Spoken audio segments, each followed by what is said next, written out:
Yuris, ketemu lagi di Yuris Channel. Hari ini kita lagi persiapan nih buat membahas terkait bagaimana memilih pengacara yang tepat. Jadi tunggu kami, oke?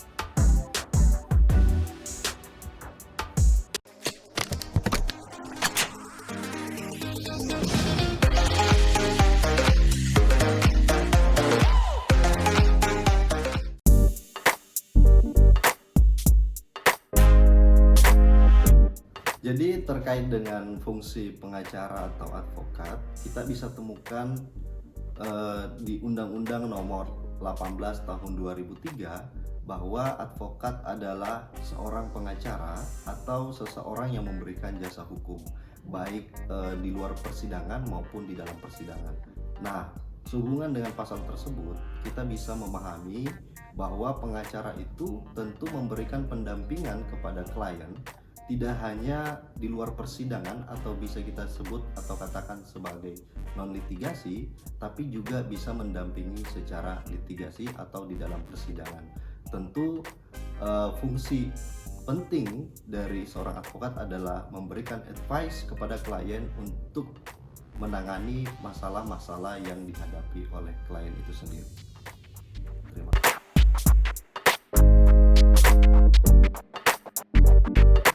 Oke sobat, terkait pertanyaan di mana kita dapat menemukan pengacara ataupun kuasa hukum, kita dapat menemukan di 3 tempat. Yang pertama, kantor pengacara atau kantor hukum, karena memang tempat itu adalah tempat yang dibuat untuk naungan para pengacara, dan di situ biasanya perkara-perkara yang ditangani itu perkara berbayar atau profit.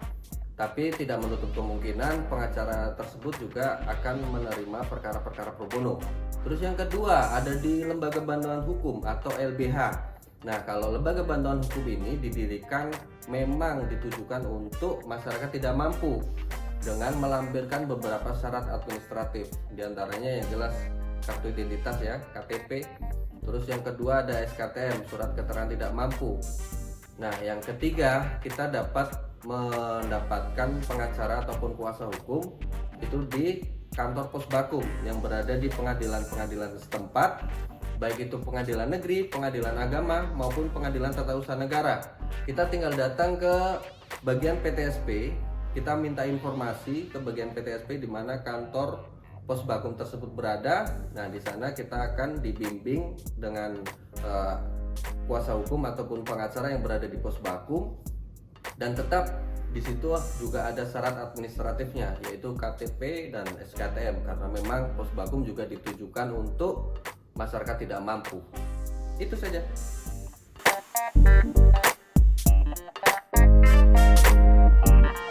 Yap, Sobat Yuris, kenapa harus pakai pengacara? Karena hanya pengacara yang ditunjuk oleh undang-undang untuk mewakili ataupun mendampingi seorang klien yang sedang menghadapi persoalan hukum. Itu yang pertama. Kemudian selanjutnya yang kedua, seorang klien apabila menggunakan pengacara, tentu ada efisiensi waktu yang didapatkan oleh pengacara. Kenapa? Ketika sebuah perkara tersebut ditangani oleh seorang pengacara, seorang klien tetap bisa menjalankan usahanya ataupun menjalankan pekerjaannya. Nah, itu. Kemudian yang terakhir, yang ketiga, dengan menggunakan jasa advokat ataupun pengacara, tentu langkah-langkah yang akan diambil itu tidak asal-asalan. Karena banyak ya persoalan hukum, contohnya pidana. Seseorang tidak menggunakan jasa pengacara akhirnya mengambil langkah-langkah yang keliru. Dan langkah-langkah yang diambil tersebut malah mendapatkan bumerang. Akhirnya seorang yang dulunya adalah pelapor menjadi terlapor karena kesalahan langkah. Nah, itulah pentingnya menggunakan pengacara agar terstruktur langkah-langkah penanganan hukum. Demikian. Oke Sobat Yuris, tadi kita sudah menjelaskan beberapa hal ya dari fungsi pengacara, kemudian tempat di mana kita dapat menemukan pengacara, dan kenapa kita harus pakai pengacara. Ya. Dan kali ini kita akan membahas bagaimana tips ataupun langkah-langkah untuk memilih pengacara dengan tepat ya bro. Betul. Jadi itu bagaimana bro? Bagaimana kita dapat memilih pengacara yang tepat? Jadi begini bro, Di dalam memilih kuasa hukum atau pengacara ataupun advokat yang tepat, ada beberapa hal yang harus diperhatikan. Nah, diantaranya itu adalah kartu keanggotaan atau lisensi seorang pengacara. Jadi ini penting. Kenapa? Untuk mengetahui apakah pengacara tersebut betul-betul masih aktif. Ya. Nah, ini untuk menutup kemungkinan siapa tahu ada pengacara yang tanda kutip nakal, itu masih mencari hal-hal yang menjelekkan nama organisasi. Ya. Nah, yang kedua yaitu terkait di mana organisasi tempat dia bernaung. Nah, dia itu dinaungi organisasi apa dan di daerah mana. Ini penting. Nanti ke depan ini akan berfungsi untuk meminimalisir ketika ada kesalahpahaman antara klien dan si pengacaranya sendiri. Dan yang terakhir yaitu kantor yang jelas. Nah, ini juga penting, Bro. Kenapa ini penting? Karena ketika seseorang klien melakukan komunikasi dengan pengacaranya melalui media WhatsApp ataupun telepon langsung, dan suatu saat atau tiba-tiba misalnya pengacaranya itu atau kliennya lost contact, maka si klien ini bisa langsung ke kantornya. Nah, ini untuk mengantisipasi hal-hal yang tidak diinginkan. Ya, jadi kan memang ini ya bro, pengalaman saya juga sih, banyak orang yang mengaku pengacara. Ya. Dan kita dengan memastikan KTA-nya, kita tahu itu pengacara betul, seperti itu ya. Apakah dia masih aktif? Apakah dia hanya paralegal? Nah, itu kan banyak kemungkinan yang tidak bisa dipastikan tanpa melihat lisensinya. Iya. Dan untuk kantor pengacaranya atau kantor yang bernaungnya itu memang sangat penting sekali. Karena kaitannya apabila seorang klien itu memberikan dokumen kemudian lost contact, dia bisa nyari pengacara tersebut di kantor itu ya bro, untuk ambil dokumennya ya. Iya. Nah, ini selanjutnya ini nggak kalah penting nih bro, terkait klien sebelum tanda tangan kuasa, apa yang harus diperhatikan? Oke. Ini merupakan hal yang menarik ya, yang harus kita sampaikan kepada masyarakat. Nah, terkadang banyak masyarakat yang seolah-olah mengaku itu diperas atau dijadikan ATM berjalan oleh pengacaranya sendiri atau advokatnya. Nah, di sini pentingnya sebenarnya penekanan terkait fee ataupun operasional dan success fee atau yang biasa disebut perjanjian jasa hukum. Nah, perjanjian jasa hukum ini sebenarnya ada 3 bro. Nah, yang biasanya kita sebut itu adalah operasional, fee itu sendiri, dan success fee. Nah, tetapi hal ini bisa dibulatkan. Nah, sebagian pengacara kalau ketika tidak ingin ribet, itu langsung dibulatkan saja, mulai dari operasional, fee, dan success fee itu digabungkan secara keseluruhan. Nah, ini harus jelas bagaimana metode pembayarannya, berapa yang harus dibayarkan, kapan harus dilunasi. Nah, biar masyarakat itu tidak seolah-olah merasa bahwa loh kok saya dijadikan ATM berjalan, padahal tidak segini perjanjian saya sebelumnya. Nah, ketika ada agreement fee atau perjanjian jasa hukum, itu kan jelas diterangkan di sana bahwa sekian yang harus kamu bayar, kapan kamu bayar, kapan kamu harus lunasi. Nah, itu sangat penting bro. Nah, itu kan terkait biaya ya bro. Terus ada lagi apa lagi yang harus diperhatikan? Mungkin apa yang harus dilakukan klien dan pengacara kasih ke klien seperti itu? Di dalam kemudian perjanjian fee itu juga biasanya disebutkan terkait hak dan kewajiban seorang klien dan pengacara. Contoh misalnya, seorang klien itu memiliki kewajiban meminta bagaimana sih kelanjutan proses pendampingan atau kasusnya yang sedang berjalan. Informasi berarti. Iya, informasinya harus dia terima dari seorang pengacara, dan pengacara itu juga wajib untuk menyampaikan informasi. Cuman di sini perlu saya tekankan, seorang klien jangan juga meminta informasi yang sewaktu-waktu atau setiap waktu.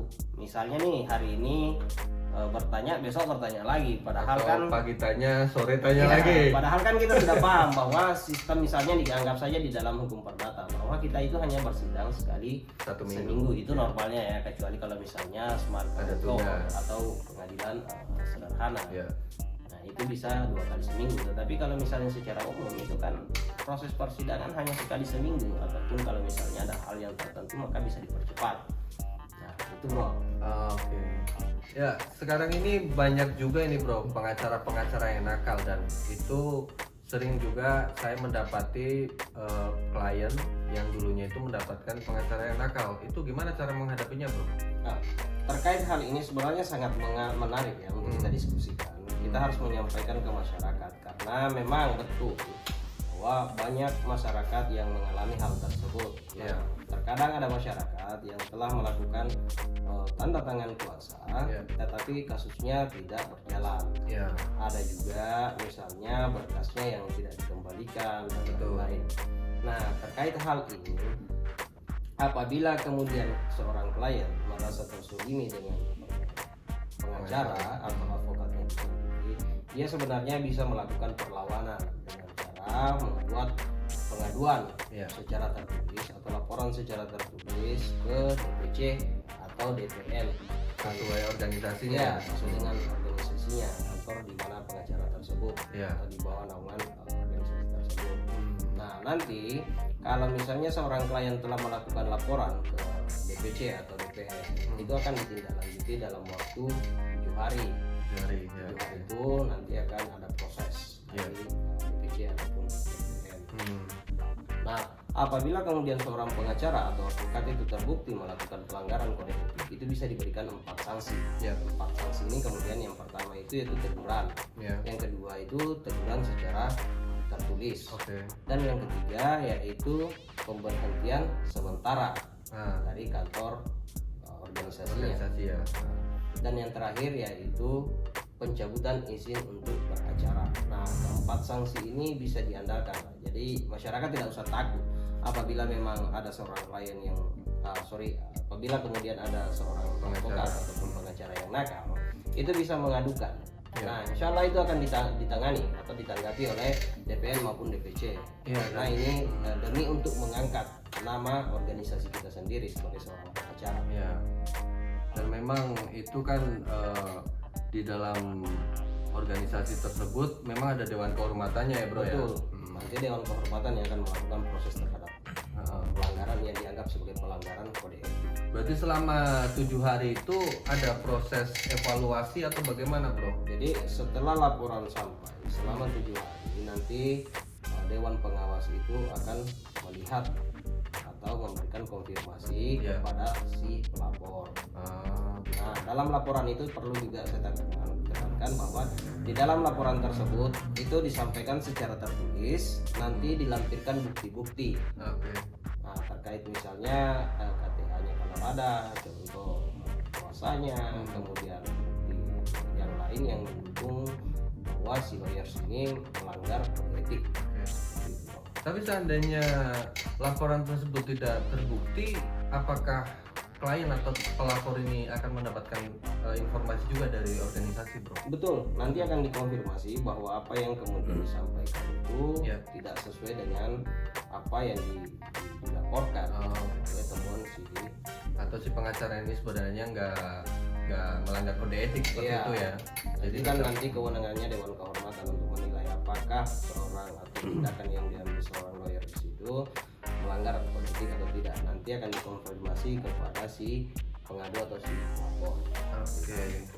Jadi salah satu pesan dari penjelasan ini bahwa pengacara yang baik, pengacara yang pintar atau pengacara yang hebat itu banyak, tapi pengacara yang amanah itu cuma sedikit. That's right.